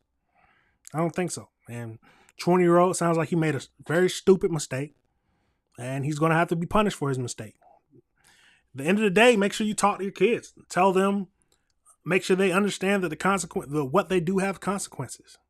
Don't try to show off for your friends, because many times where people showing off, or men or women showing off for their friends, to where it ends badly and ends deadly and ends up people in jail. Absolutely crazy. 155 miles. 95 miles over the posted speed limit. Absolutely crazy. Absolutely crazy. Now tell me your thoughts. Tell me your thoughts. Have you gone that fast before in a car? Or do you think you can control the car going that fast? And how much time do you think you should get? How much time? That's absolutely crazy.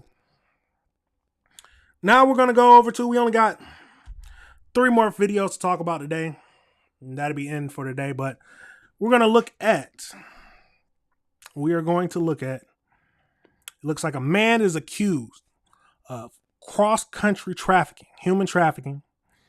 And you could see videos of him being in the cell trying to harm himself. But so let's get right into that and see what this is talking about.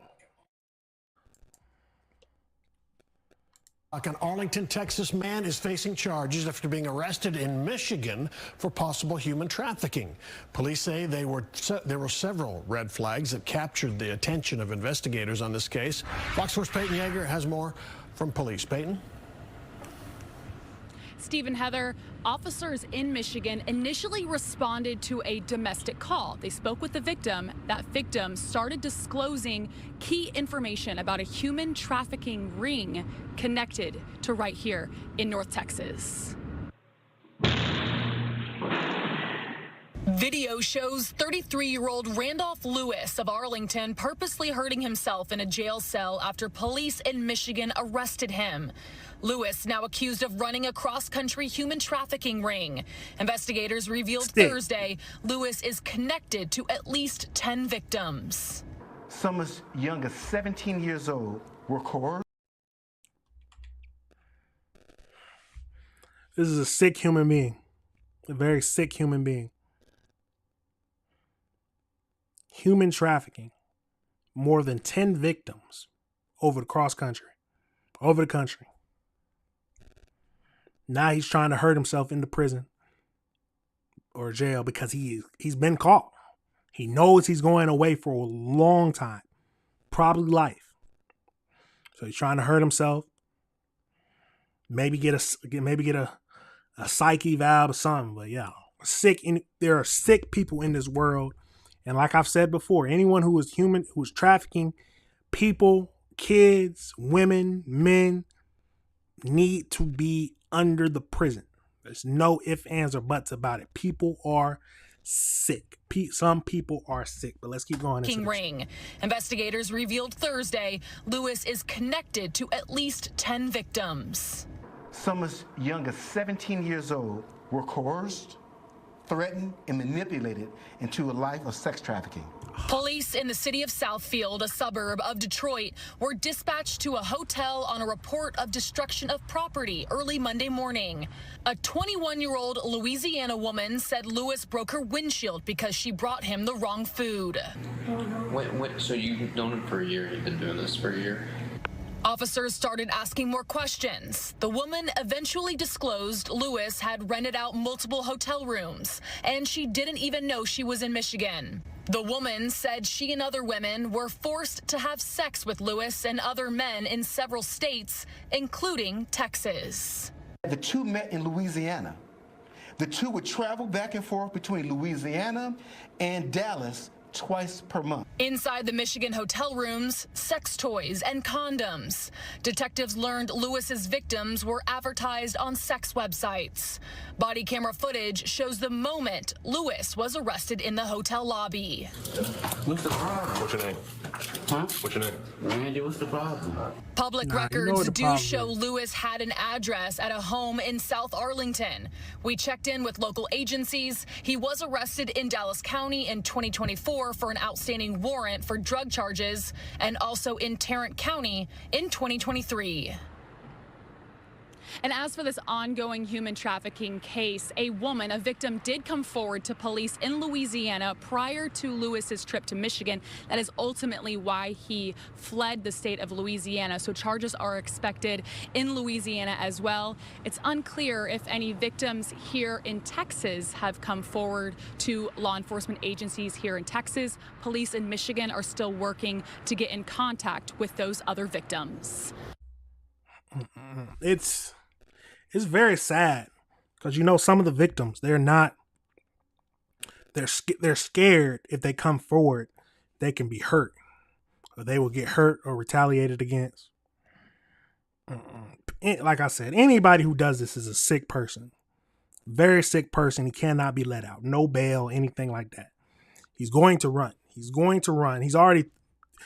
We've seen in the video, he's already trying to hurt himself. Human trafficking ring connected to right here in North Texas. Already trying to hurt himself. Right here in North Texas. He knows he's messed up. He knows he's a sick person. And he knows that he's going to be in jail for life. Oh my God, it's crazy. Hopefully more women come forward and tell their story so that he can get the maximum charges.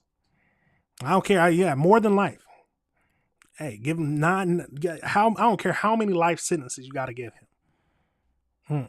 He can never come out. Never. Trafficking girls as young as 17, moving them across the country, advertising them for advertise them on websites. No. It's a sick man. This man looks like a sick man. Root Randolph.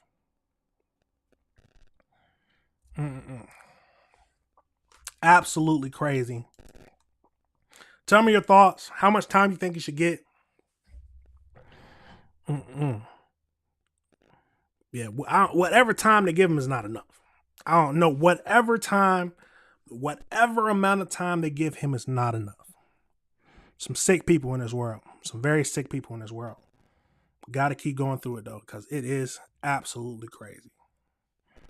But let's pivot. We're going to go over to two more things next. So the next thing, next to the last thing, we got two brothers 2 brothers was killed in Missouri, and it's a little iffy because stand your ground law.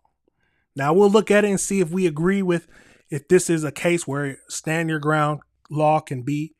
Now, if you don't know what stand your ground is, it's basically like in the South, or like in South Carolina, stand your ground. You don't have a duty to retreat. If you feel like your life is threatened, you are allowed to use deadly force. You don't have the right to retreat first. You can use deadly force. But let's jump over right into this video and see if we agree with it. Let's see what they're talking about. New details about a double homicide over the weekend. Prosecutors say 2 brothers, Taylor and Byron Garrett, were both shot dead, but the prosecutor's office is only filing charges for one of their deaths. KCTV5's Ryan Hennessy joins us live near the gas station where this happened, near Truman and Brooklyn Avenue. Ryan? Yeah, so right behind me on Sunday afternoon is when Emmanuel Hernandez pulled up at one of the gas pumps. According to a probable cause statement, which we just received today, it shows that one of the Garrett brothers ended up getting into a fight with Hernandez and hitting him outside this gas station. This was the scene shortly after the shooting. Friends and family of Taylor and Byron Garrett waiting hours for answers. Investigators say surveillance video from inside the store showed the tension continued into the gas station line. We've requested a copy of that surveillance video, but it likely will not be released by the prosecutor since this is an open investigation. In that video, police say the same Garrett brother allegedly struck Hernandez in the face again. That's when police say Hernandez pulled out a gun and opened fire. Again, hold on. So you struck him once outside and struck him again while he was inside of the gas station? Fire. Both brothers ran, but according to a transcript of the surveillance video, Hernandez fired several more shots at them, followed them, and shot them while they were on the ground. Afterwards, he then hit one of the brothers in the face with his gun. In the court documents, Hernandez told police both brothers hit him. The transcript of that surveillance video showed that police believe only one of the 2 men ever struck him. Jackson County Prosecutor Melissa Johnson announced charges of involuntary manslaughter and armed criminal action against Hernandez. Quote, the charges stem from the death of one of the victims who, according to available surveillance footage, Mr. Hernandez shot at multiple times even after this victim attempted to retreat. After the shooting, Mr. Hernandez is seen on the video striking this victim in the head with the firearm. This is seen on the that's caught on. We gotta hear this one more time. Gas station line. We've requested Garrett waiting hours for answers. Investigators say surveillance video from inside the store showed the tension continued into the gas station line. We've requested a copy of that surveillance video, but it likely will not be released by the prosecutor since this is an open investigation. In that video, police say the same Garrett brother allegedly struck Hernandez in the face again. That's okay. So the same person, we're breaking it down now. So the same person who I'm assuming they got in a fight outside with one of the brothers, the same person came inside and hit him again.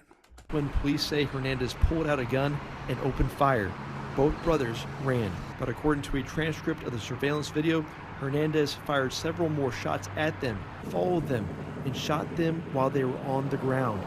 Afterwards, he then... So let's break that part down. So as soon as he struck him, one of the brothers struck the person, and Hernandez ended up turning around and shooting. While they were running away, he kept shooting and following him and walking them down, basically. Hit one of the brothers in the face with his gun. In the court documents, Hernandez told police both brothers hit him. The transcript of that surveillance video showed that police believe only one of the 2 men ever struck him. Jackson County Prosecutor Melissa Johnson announced charges of involuntary manslaughter and armed criminal action against Hernandez. Quote, the charges stem from the death of one of the victims who, according to available surveillance footage, Mr. Hernandez shot at multiple times even after this victim attempted to retreat. After the shooting, Mr. Hernandez is seen on the video striking this victim in the head with the firearm. Prosecutor Johnson says Missouri's self-defense laws is the reason why she hasn't brought charges in that second murder, citing specifically Missouri's Stand Your Ground law, which has a policy that says defendants do not have the duty to retreat before using deadly force just because they feel threatened. Okay, so they've only charged they've only charged Hernandez for one of the brothers murdered. I don't even think they charged him with murder, matter of fact. Hold on. The brothers in the face with his gun. In the court documents, Hernandez told police both brothers hit him. The transcript of that surveillance video showed that police believe only one of the two men ever struck him. Jackson County Prosecutor Melissa Johnson announced charges of involuntary manslaughter and armed criminal action against Hernandez. Okay, so involuntary manslaughter and armed criminal. Announced charges of involuntary manslaughter and armed criminal action against. Armed criminal action. Now, I don't understand. So the first dude, the dude who actually struck him and hit him and he turned around and shot at, I'm assuming that's the whole stand your ground. Where he was hit, I'm assuming maybe he feared for his life, so he shot. Once it gets past that, where the people are running away, I don't think you can still shoot them unless you think they got a gun. Maybe he wasn't sure if they had a gun or not. But they're running away. And one of them never even, it sounds like to me, based on the security camera footage, that one of the brothers never even hit him. He was just there. Maybe they was both getting in his face. Because if one brother gets in the face, they're both gonna get in the face. I mean, just makes sense to me. But it is. So he walks him down and he ends up pistol whipping the dude while he's on the ground. I at least think one should be charged with murder. He should be charged with one murder. The stand your ground makes it iffy. But if the dude never hit him, well, maybe, I don't know. That's crazy. That is absolutely crazy. If the dude never hit him and he ran away, he never showed any sign of trying to hurt him, he should probably be charged with at least one murder. It doesn't sound like he's charged with murder, manslaughter. The other one, the stand your ground makes it iffy. Just because you don't have the duty to retreat. And who's to say that he didn't fear for his life? That's an interesting case. That's an interesting case, but I don't know what happened to where they wanted to get into an argument with him or even started hitting him. It doesn't sound like he hit them first. So I hate to say this, but it's all of this could have been avoided if the brothers just wouldn't have got in his face. I don't know what happened. I don't know why they started hitting him. Now he might have hit him first, but everything that we've seen so far in this video and what the police have talked about is that he never struck them first. And that is the whole where the stand your ground can stand up. Yeah, all this could have been avoided if the two brothers would have just left him alone. I don't know what they were doing. I don't know what the situation was, but it doesn't sound like, it just sounds like this could have been avoided. Sometimes you can't mess with people. I don't know what they were doing, but you never know nowadays who has a gun. And if you mess with them and they feel threatened, they will use it. And they're not scared to use it. That is absolutely crazy. Now let me know your thoughts. Do you think stand your ground applies? Do you understand stand your ground law? Do you think he should be charged with at least one of the murders? Because pistol whipping somebody, especially the one who didn't even hit you, is crazy. That whole thing is just too much. After they start running away, that should have been the end of it. You would have called the police, tell them, hey, I feared for my life, so I shot at some people. But that is absolutely wild. That's a whole crazy situation. I wouldn't have expected to see that. But now two brothers are dead, and their family has to grieve. Now someone's going to jail for I don't know how long, but it sounds like it's not going to be life because it's manslaughter. Absolutely crazy. Like I said, let me know your thoughts in the comments. But that is an absolutely crazy situation. Now, the last video we're going to get into today is the Southwest Airlines. So it looks like the Southwest Airlines plane had to make a mid-air maneuver to avoid hitting a plane. Yes, I said that. They had to do a mid-air maneuver because they needed to avoid hitting another plane. I don't see how. There's supposed to be insurances against that. There's supposed to be things in place to where no two planes can run into each other. What was happening? But let's jump right into this and finish up the video for today. What are we learning about these alerts the pilot got in that Southwest flight? Tom, this happened at 14,000 feet as the Southwest plane was climbing out of the Burbank airport headed for Las Vegas. A source with knowledge of the event says a Hawker Hunter, a vintage British fighter plane, came dangerously close to the Southwest plane, setting off collision warnings and forcing Southwest to take evasive action. Tonight, a pilot forced to make a dramatic dive mid-air to avoid a potential collision with another plane. I've never felt anything like that. And I turned to the people that I was flying with, and I was like, I don't want to die. I was terrified. I thought this was it. I thought this is how I go out. It happened on Southwest Airlines Flight 1496 from Burbank, Southern Cal to Las Vegas.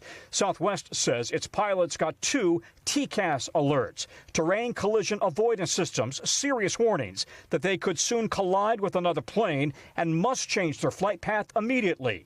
The pilots climbed, then descended, according to the airline. Steve Ulazwis was on board. That there was this large drop. I want to say it lasted for 8 to 10 seconds. Just complete free fall, was like out of my seat, body out of my seat. People were screaming. Just felt like pandemonium. 2 flight attendants are being treated for injuries. Ulazwitz says he saw one of them. She looked disoriented. Her hair was kind of all of a mess. They sat her down at the front and gave her an ice pack. No passengers injured. The flight continued on to Vegas, where Southwest says it landed uneventfully. It's the latest close call in the skies. Just last weekend, this video from the North Dakota State Fair captured a Delta regional jet banking and diving to avoid an Air Force B-52. And on Monday, an Aeromexico plane landing in Mexico City narrowly avoided a collision with a Delta flight cleared to take off from the same runway. Tonight, Ulazwitz says he's just happy he's safely on the ground. Tom joins us again live. Tom, quite the moment when that plane landed in Las Vegas. Yeah, that's right. We're told that passengers all applauded the fact that they were on the ground safely and applauded the pilots who came out of the cockpit. And the pilots then were shaking the hands of the passengers as the passengers thanked them. The FAA, by the way, tells us it is investigating. We think absolutely crazy. You mean to tell me this man? Oh my God! Imagine you are a passenger. You're going up because I've only been on a plane 3 times now. 3 times. And if when you're making that climb up, you're in the back of your seat. And the next thing you know, out of nowhere, you just immediately drop. Honestly, I'm probably thinking I'm dying. I don't know what's going to happen. Oh my God, Jesus. What would you have thought in that situation? I wouldn't have been on a plane for a second, man. That would have been, golly. Yeah, so they got to do a lot of investigations. Why was the plane flying in that area that passenger plane was flying to? But a free fall. Never in my life experienced that. I've never in my life want to experience that.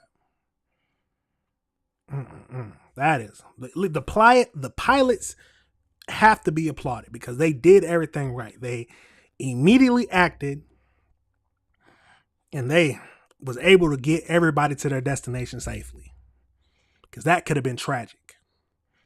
There's already been too many plane crashes, and a big Southwest airline, that would have been probably the worst in our history. Not in history, but worst in that we've seen recently. Since that the one that hit India or fell in India, I think it was India. It was like 220 people died, all but one person. I cannot imagine it. Now here's a question: do I get a refund? Like, do I get a refund? I feel like I deserve a refund. Yes, you did everything right. But I need a refund. I have PTSD and I need a refund. I'm happy I landed here safely, but I need a refund. And I'm probably not flying Southwest on the way home. Probably not flying Southwest on the way home. Because I would be done with it. I'm going American Airlines, Delta. I'm going somewhere else because I'm happy that they made it there, but I don't know. That is crazy. How would you have felt? Tell me that. Leave me that in the comments. How would you have felt in that situation? Because that is a crazy. I never want to experience that situation. I was already amazed at how fast we was going the very first time I got on the plane. The very first time I ever took a plane ride, I was amazed and shocked at how much force it was pushing me back. Oh my God. I can't imagine that. Truly can't imagine it. But that is it for that video. That is it for the show today. Remember, this is AC the Engineer. And thank you for watching. Thank you for tuning in to any of the videos that I break down. If you tune into the live stream later on, thank you for watching it. Tell me what your favorite part is. Tell me if you disagree with any of the things I said today. Because it's a crazy world we live in. There's a lot of crazy things. But like I said, that is it for the show. All these videos will be broken down, of course, so y'all can see it and get the individual videos, what we was talking about today. But that is it. I'll see y'all again on Tuesday, of course. We're going to be here every Tuesday and Friday and Saturday. Tuesdays and Fridays at 6 and Saturdays at 8 a.m. A glorious 8 a.m. So remember, have a good rest of y'all weekend. Stay safe. Stay hydrated. And let's just stay good people, everybody. Let's stay moving forward and stay making that money. But everybody, thank you. And that's it for the video. You know I got to play the outro, but peace.